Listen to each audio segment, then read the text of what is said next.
graça e a paz do Senhor, amém? Amados irmãos, esta noite eu farei um sermão temático, tratarei de um sermão temático, porém eu tentarei ser o mais expositivo possível, deixar a palavra do Senhor falar por si mesma. E o sermão da noite tem por título a pergunta: qual deve ser a preocupação suprema ou a preocupação maior do cristão? O texto base se encontra em Mateus, no capítulo 6, do versículo 25 ao 34.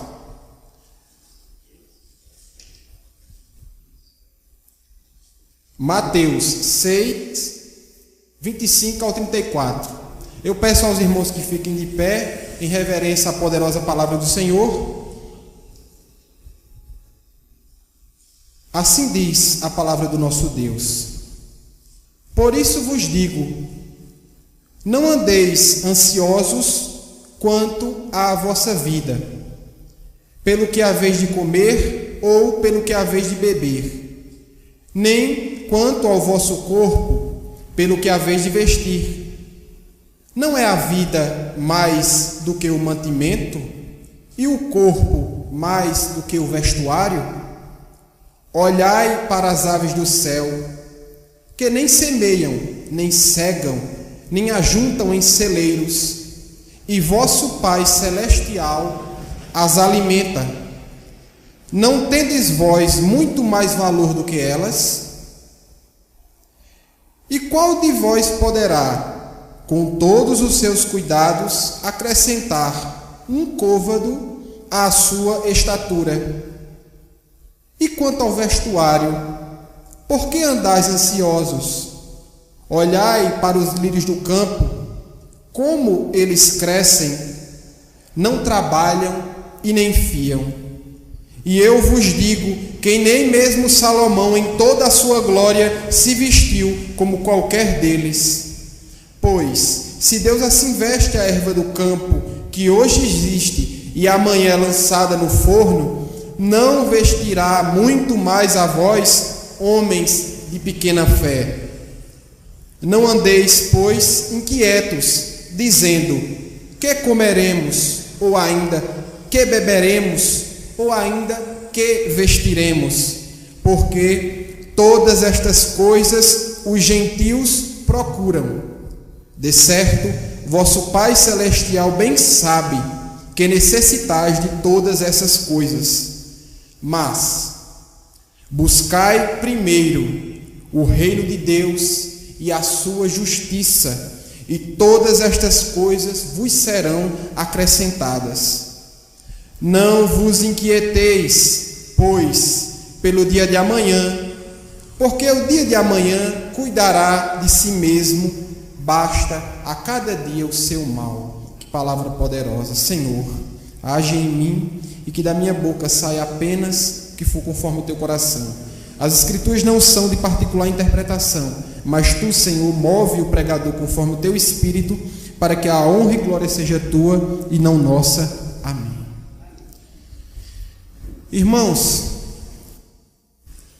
esse texto é um texto emblemático e bastante didático no que diz respeito à pregação de Jesus Cristo e aos seus ensinamentos quanto à relação que deve ter o crente, isto é, os escolhidos por Deus para fazerem parte do seu rebanho, e as coisas materiais, as necessidades materiais que todo ser humano e, portanto, também o crente tem.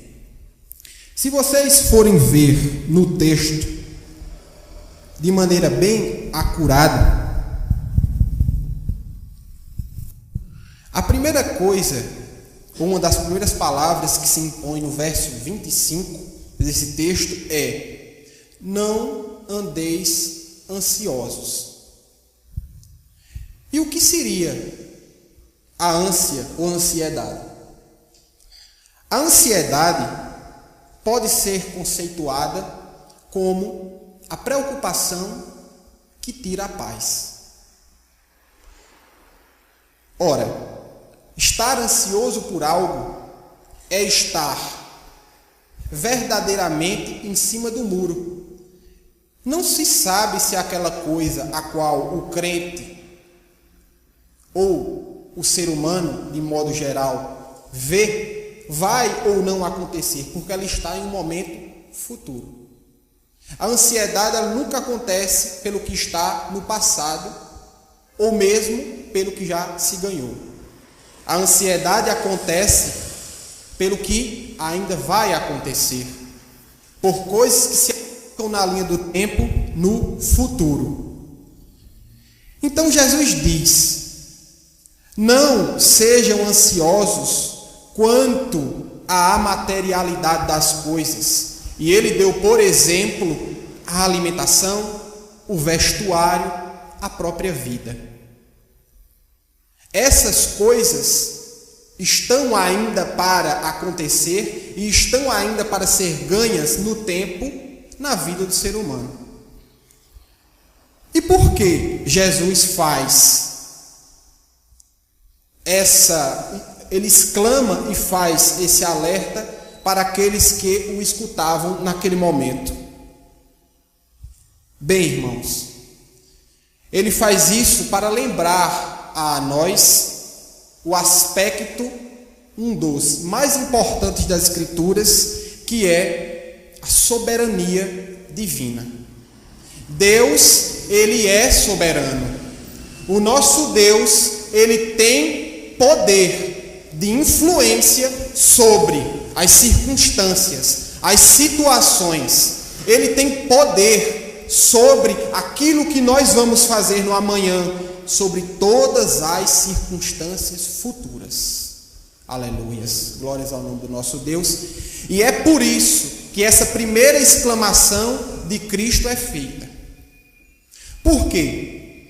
Porque muitos seres humanos, e mais no final do texto ele vai dizer que os pagãos têm esse tipo de pensamento, se preocupam com as coisas do amanhã e se preocupam com as coisas materiais, como se a sua preocupação fosse fazer com que eles ganhassem essas coisas. Como se, olhando para si mesmo, se preocupando e a partir da sua preocupação em si mesmo, eles conseguissem mais de algumas coisas dessas no amanhã, como a alimentação, como o vestuário e por aí vai.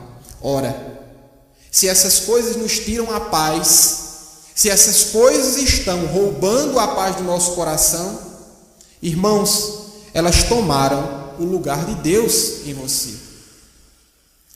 E aquilo que toma o lugar de Deus, isto é, o primeiro lugar nas nossas vidas, é idolatria. Quando nos preocupamos com essas coisas em primeiro lugar, ou seja, na escala de valores essas coisas estão em primeiro lugar, elas fazem parte de uma idolatria do crente pelas coisas materiais. Portanto, é necessário aprender a confiar em Deus. Veja o que esse texto diz especificamente no versículo 30. Deus diz: se Deus veste assim a erva do campo, que hoje existe e amanhã é lançada no forno, não vestirá ele a vós, homens de pequena fé? Os passarinhos que tem aí pelo mundo, talvez os pardais, naquele tempo as andorinhas, elas não têm o quiocínio, a consciência para trabalhar, acumular. Mas Deus, que é provedor, Jeová Sequinu, aquele que prove o seu povo, ele cuida dos passarinhos, que na ordem da criação são muito inferiores a nós. Será que ele não cuidará de você, de você, de você, de você, meu irmão? Então, o segundo aspecto, depois da soberania nesse texto, que nós retiramos, é, a partir dessas palavras, aprender a confiar em Deus. Acreditar que as coisas não dependem do nosso querer, da nossa vontade ou da nossa ação. o nosso querer, a nossa vontade e a nossa ação, elas já decorrem do poder de Deus atuando em nós. Que não depende de nós, nem o querer, nem o agir, mas é a vontade dele que faz tanto querer como agir. Aleluias, glórias a Deus. A igreja de hoje, meus irmãos, e aí eu vou entrar no terceiro ponto dessa explanação, tem se demonstrado deveras materialista. Não sei se os irmãos já ouviram falar nesse termo, materialismo. O materialismo, ele é uma corrente filosófica e que se espraiou por ramos da ciência, com alterações em cada ramo por onde ele foi, mas que tem um pensamento base fundamentado na preocupação do homem com as coisas que se veem, que se tocam, que se podem sentir pelo senso. O materialismo, ele foi idealizado pelos epicureus no passado, na Grécia Antiga, e eles diziam o seguinte, como uma máxima desse pensamento. Diziam: o que não é material, o que não se pode ver e nem se pode tocar, o que nossos olhos não viram, não cabe ao nosso raciocínio indagar e nem preocuparmos. Porque a felicidade e logo a contentação está nessas coisas. O pai do pensamento sócio-histórico materialista foi um homem que é verdadeiramente endeusado pelos comunistas, um cara chamado Karl Marx. Ele, em 1883, formulou em um dos seus livros mais famosos, O Capital, uma das seguintes exclamações, da onde se sai o materialismo: que a produção econômica, como único fator real e determinante de desenvolvimento histórico e social, deve pautar a religião, o direito, o Estado, a ciência e a filosofia. Logo, ele conclui: a superestrutura e a infraestrutura econômica, eles dão origem a todas as demais coisas ou pensamentos humanos. Para Marx, e aí, claro, para Friedrich Engels e todos aqueles que idealizaram o comunismo, eles viam no materialismo a base de ser do comunismo, que os processos de produção, de desenvolvimento da cadeia econômica e logo o bem-estar que é proporcionado pelo dinheiro, pelo capital, são a base de todos os nossos pensamentos. Os nossos pensamentos são moldados pela realidade exterior, logo pela materialidade. Irmãos, esse pensamento, como praga, adentrou nas faculdades. Atingiu também as religiões. O pentecostalismo, ele serviu de base, e a gente não pode confundir as duas coisas, mas ele serviu de base ao neopentecostalismo.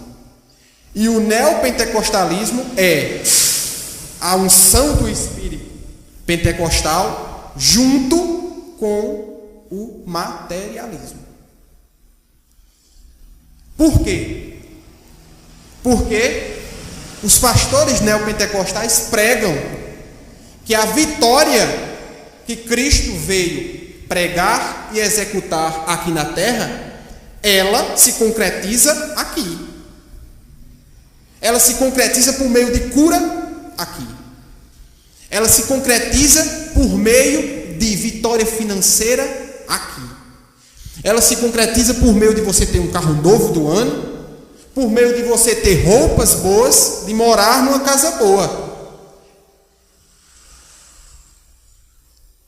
É uma vitória aqui. E isso é materialismo. Porque no que as nossas mãos não pegam, no que os nossos olhos não veem, no que o nosso sentido do olfato não pode sentir, nós não acreditamos. Logo nós deixamos para depois. Nós não acreditamos. Nós não colocamos em primeiro lugar.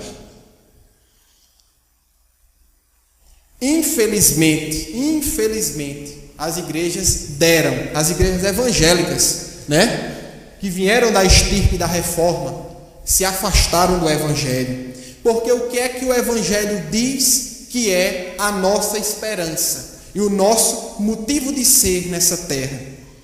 O evangelho diz, eu posso tirar e extrair a seguinte passagem do evangelho em 2 Coríntios 4,18.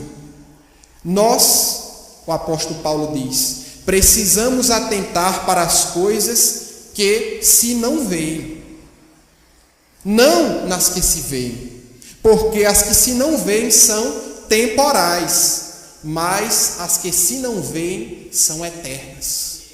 Aleluias, glórias a Deus. Como é que dá para colocar o materialismo aqui na Bíblia? Como é que dá para colocar a responsabilidade do materialismo na Bíblia? Como essas, eu posso dizer assim, pastor, seitas querem fazer? Quando Jesus Cristo diz que a glória, ela vem ainda, a Jerusalém, ela ainda vem.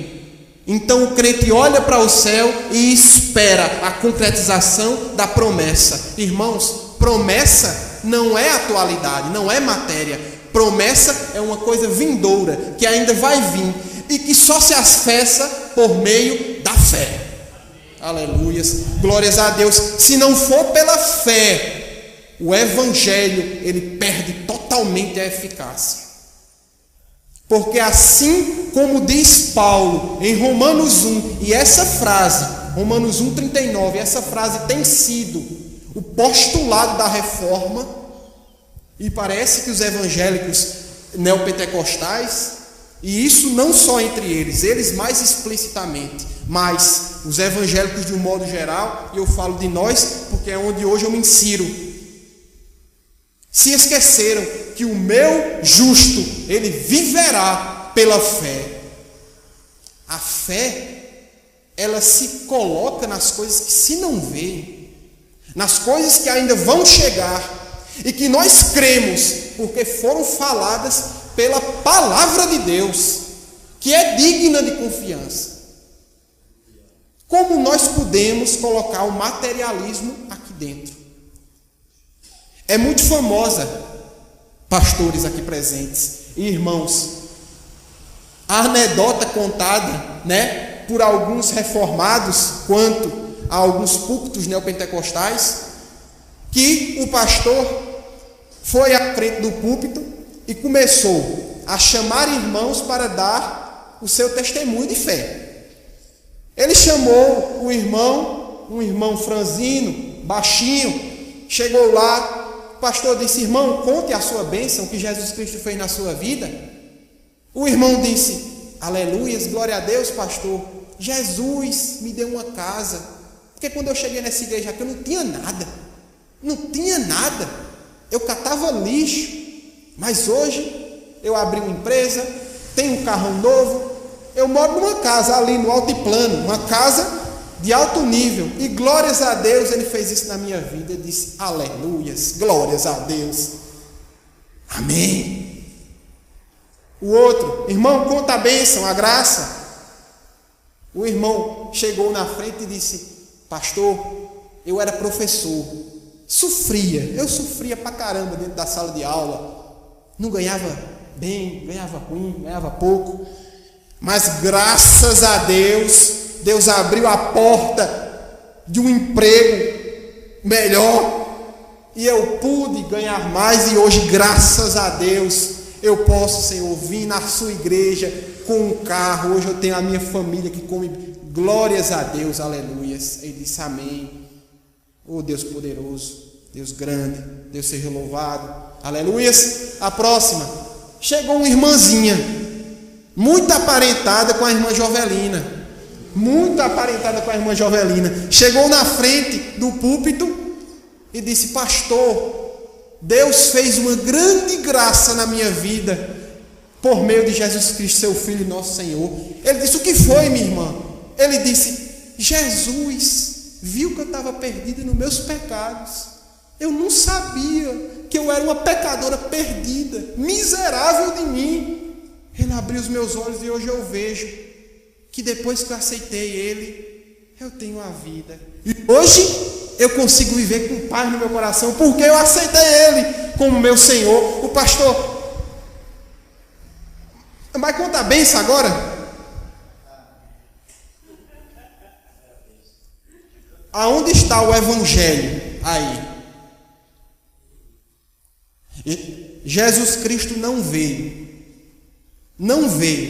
para nos dar vitórias materiais nessa vida. Pode acontecer? Claro que pode.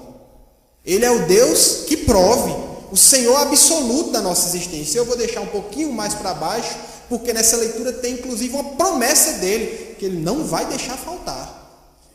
Mas isso é instrumental. Serve, como também o sofrimento serve, para nos educar, para nos fazer mais próximos de Cristo e ver as verdades do Evangelho. Só que a finalidade última, então pode-se dizer, porque Cristo veio para essa terra, foi para tirar pecados, para poder salvar pessoas perdidas. Porque a eficácia do seu sangue sacratíssimo derramado tem o poder de tirar o meu, o seu, o pecado de todos nós, desde que creiamos nisso. É para isso que ele veio. Não foi para outra coisa. Está faltando pregações dessas nas igrejas. Pregações que digam o que é o centro do Evangelho. O materialismo, esse materialismo apresentado por mim, aqui, agora, ele resulta, a meu conselho, em 3 consequências. E eu vou falar nessas 3 consequências, vou falar da promessa de Cristo e concluo. O materialismo resulta em crentes carnais. O que são crentes carnais? Crentes que gostam das coisas do mundo, que se deleitam com os prazeres do mundo, que não pode ter uma festa mundana que o cara está dentro da igreja, mas o pensamento dele está lá. Meu Deus, estou perdendo o São João. Acaba logo esse culto aqui. Você está na igreja podendo desfrutar dos manjares da grande graça e glória de Deus que foi derramada em Jesus Cristo por você, mas você está pensando em coisas carnais. Sabe o que é que o Evangelho diz a respeito disso? Que a inclinação da carne é inimizade contra Deus, pois não é sujeita à lei de Deus, e na verdade não pode ser. Portanto, os que estão na carne não podem agradar a Deus. Romanos 8, 7 e 8. A segunda consequência do materialismo nas igrejas são os crentes triunfalistas. E triunfalismo aqui, não no sentido de triunfo final, porque esse é lícito, é a nossa esperança. Que nós vamos morrer, se Deus não voltar antes, se seu Filho Jesus não voltar antes, nós vamos morrer, mas vamos triunfar da morte, porque aquele que está com Cristo já não morre mais, mas vive eternamente pelo sangue do Cordeiro. Aleluias! Glórias a Deus! Os crentes triunfalistas, eles se atribuem a si mesmos um poder sobre-humano, sobrenatural, que não foi dado no Evangelho a pessoa nenhuma, a não ser como um instrumento de confirmação da palavra. Todos os sinais e prodígios que você vai ver na Bíblia, inclusive falar em línguas, eles existem para a edificação da igreja. E nada é mais edificante para a igreja do que a palavra de Deus, explanada e bem colocada para os irmãos. Nada é mais importante na igreja do que a palavra de Deus. Nada. E os crentes triunfalistas acham que o evangelho por si mesmo, ele não toca.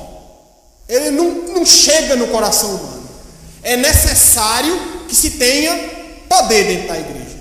É necessário que as pessoas pulem, gritem, chorem, tem que chorar, senão não houve unção, caiam no chão, falem línguas. Quando, na verdade, o Espírito Santo tem como principal tarefa testificar de Cristo. Ele é testemunho fiel de que Cristo veio, morreu e ressuscitou ao terceiro dia para salvar pecadores. Aleluias! E é o nosso consolo interior. Ele é o consolador, assim como também faz às vezes de intercessor. Porque ele complementa as nossas preces que são insuficientes e mal feitas. Ele melhora e leva a Deus as nossas preces. Cristo recebe e intermedia perfeitamente diante do Pai. Glórias a Deus. Então temos que ter cuidado com o triunfalismo. Como se as ações exteriores do crente, elas dessem mais brilho ao culto do que a palavra. Nada pode ser mais eficaz e mais tocante do que a palavra de Deus, porque Cristo é o Verbo. Ele é a própria palavra que se fez carne, habitou entre nós, mas que depois que subiu, ficou com seu espírito pela palavra. A fé, que é o único meio de salvação, ela vem pelo ouvir, e ouvir a palavra de Deus. Glórias a Deus. O terceiro consequência do materialismo na igreja é crentes sem perseverança no sofrimento. E, portanto, se não se tem perseverança no sofrimento, não se tem fé. Ou se tem, ainda é uma fé de menino, uma fé que não é experimentada. Sabe o que é que Paulo diz a respeito disso em Romanos 5, 3, 5? Paulo diz o seguinte: e não somente isto, mas também nós nos gloriamos nas tribulações, nos sofrimentos, sabendo que a tribulação produz a paciência, e a paciência a experiência, e a experiência a esperança, e a esperança não traz confusão, porquanto o amor de Deus está derramado em nossos corações pelo Espírito Santo que nos foi dado. Ou seja, o sofrimento, ela tem um papel vital na vida do crente e na vida da igreja. É por meio do sofrimento que nós tornamos a nossa fé uma fé provada, comprovada e aprovada por Deus. Se não houver sofrimento na vida do crente, que a Bíblia diz que o sofrimento é o crisol, o fogo que burila, que melhora a fé, então torna ela limpa diante de Deus. Sem o sofrimento não há fé. Não existe fé sem sofrimento.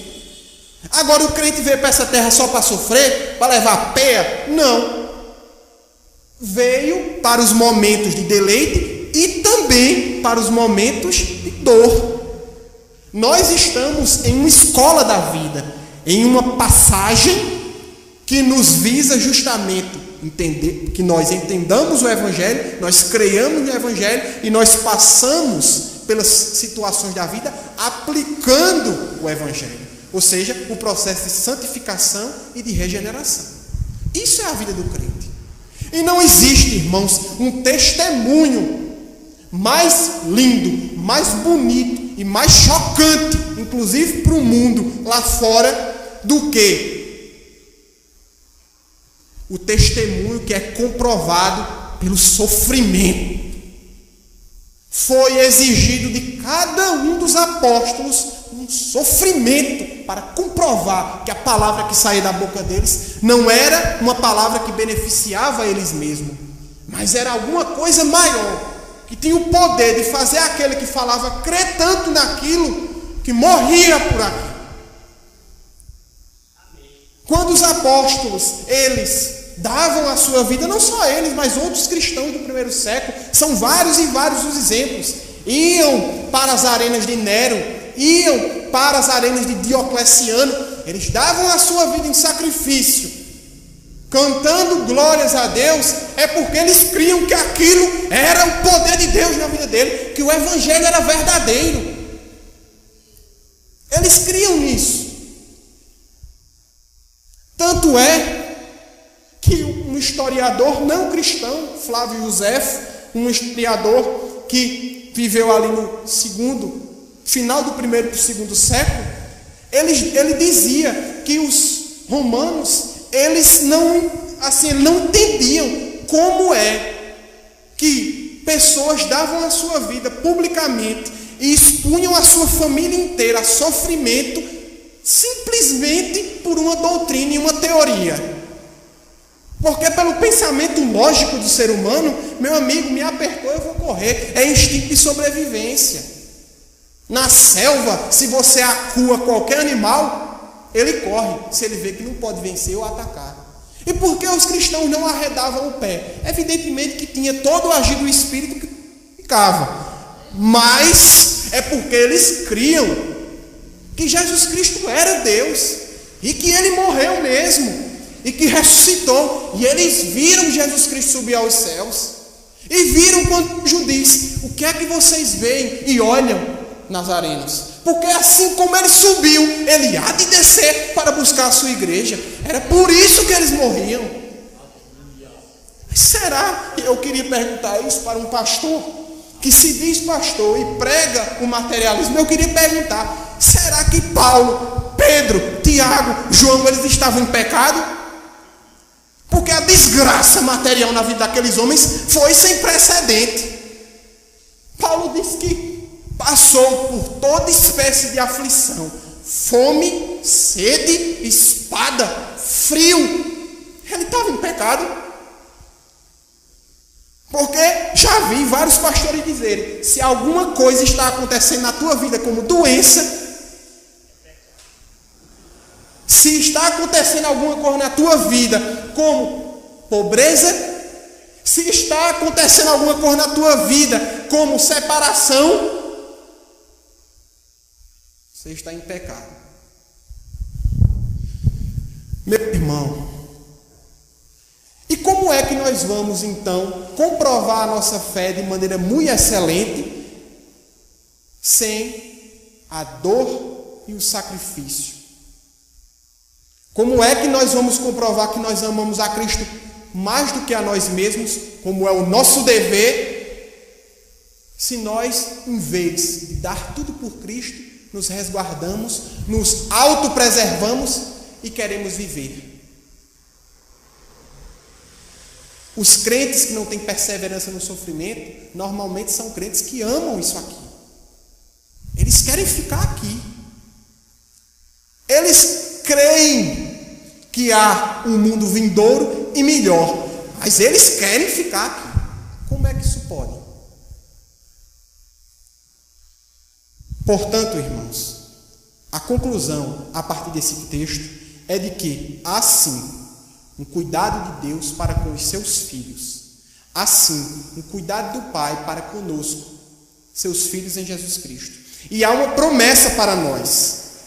No verso 34 ele diz: não vos inquieteis, pois no 33 diz: mas buscai em primeiro o reino de Deus e a sua justiça, e essas coisas materiais vos serão acrescentadas. Há uma promessa para todos nós, se crermos, há uma promessa, mas não nos esqueçamos que há dias maus na vida do crente. Há um momento onde a nossa fé ela é provada pela dor. E nesse dia é o dia onde você vai ter que glorificar a Deus e dizer: bendito és tu, Senhor, Deus do universo, que em mim realiza um projeto melhor. E se te aprove ser pelo sofrimento, que seja feita a tua vontade. A conclusão, então, para a pergunta e a que eu me despeço dos irmãos, é que nós devemos confiar em Deus, o nosso Pai, e nas palavras do seu Filho, Jesus Cristo e nosso Senhor. Porque nos prometeu os acréscimos e as coisas de que precisamos. Porém, na vida nós teremos dificuldades. E nessas horas deveremos acreditar na promessa, para que a promessa ela fique firme. Nós sabemos que no final haverá vitória. E então a resposta é a confiança em Deus frente à necessidade. Porque isso torna a nossa fé mais excelente e agradável a Ele mesmo. A resposta para a pergunta é: qual deve ser a preocupação maior do cristão? O texto responde: a nossa preocupação é com o reino de Deus e a sua justiça. Isto é, que nós sejamos instrumentos da sua vontade nessa terra. E o mais, Ele acrescentará honra, glória e poder ao nosso Deus, o Deus Todo-Poderoso. Eu agradeço a rica oportunidade a essa igreja e rezo juntamente com vocês, oro juntamente com vocês, pedindo a Deus da seguinte forma: Senhor, nosso Deus e Pai, pelos méritos conseguidos e conquistados na cruz, pelo Teu Filho Jesus Cristo, Senhor, aceita as nossas preces e que a palavra que foi ministrada aqui, eu me esmerei, porque se fosse por mim, não tinha saído nada. Eu me esmerei para ser conforme a Tua vontade, não a minha vontade. Que essa palavra possa tocar no coração dos irmãos e produzir frutos muito excelentes. É assim que eu te peço e já te agradeço em nome de Jesus.